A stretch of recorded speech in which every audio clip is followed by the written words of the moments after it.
দক্ষিণ দমদম পৌরসভার রবীন্দ্র ভবনে 5ই জানুয়ারি থেকে 11ই জানুয়ারি পর্যন্ত 4টি প্রেক্ষাগৃহে 45টি নাটক প্রদর্শিত হবে। পৌরসভার অধীনস্থ রবীন্দ্র ভবন, অগ্নিবীণা, অজিতেশ মঞ্চ এবং সাজানো বাগান এই 4টি ভবনে প্রদর্শিত হবে সম্পূর্ণ বিনামূল্যে।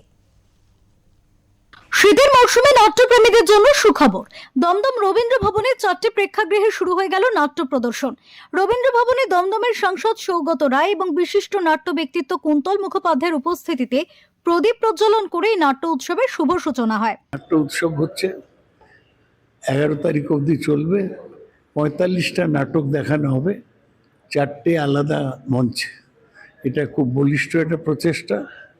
নিশ্চয়ই ব্রাত্য বসুর উৎসাহী হচ্ছে, কিন্তু এখানকার দমদমের অনেক নাট্যগ্রুপ বাইরে থেকেও আসছে, নৈহাটি থেকে, অন্যান্য জায়গা থেকে।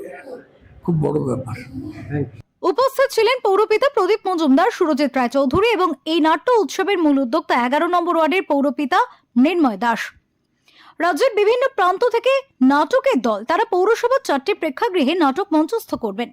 সাংস্কৃতিক চর্চার ক্ষেত্রে দক্ষিণ দমদম যে অনেকটা এগিয়ে তা উল্লেখ করে মৃন্ময় দাস এ বিষয়ে জানিয়েছেন।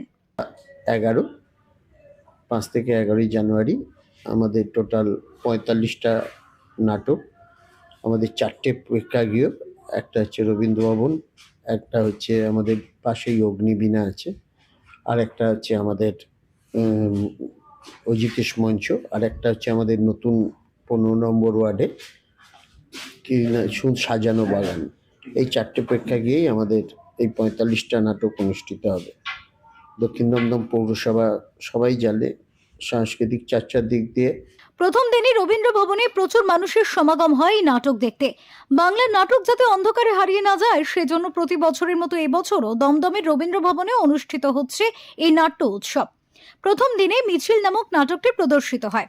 মোট 25টি দল এই নাট্য উৎসবে অংশগ্রহণ করে এবং 45টি নাটক সর্বসাধারণের কাছে তারা প্রদর্শন করবেন বলে জানা যায়। দমদম থেকে মানুষ চৌধুরীর রিপোর্ট, ওঙ্কার বাংলা।